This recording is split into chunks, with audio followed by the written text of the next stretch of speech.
Good morning, friends. I've been thinking about some interesting things that have been occurring here. I've been around many intercessors. I've been an intercessor since I was a teenager.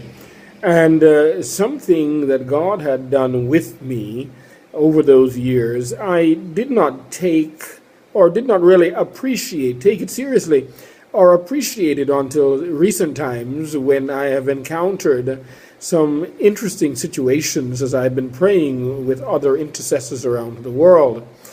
I realize that after intercessors pray, many of us, we tend to begin a round of words that say things like we cut down and shut down the backlash, as a term I've heard in Jamaica, or the retaliation of the enemy towards us as we engage in intercessory warfare against the enemy of the kingdom of heaven.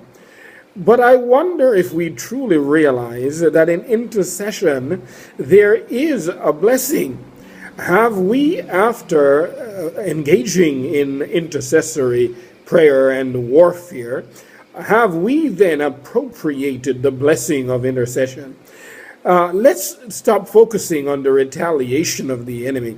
Let's stop focusing on the backlash of the enemy and begin to truly, after intercession, declare the blessing of intercession.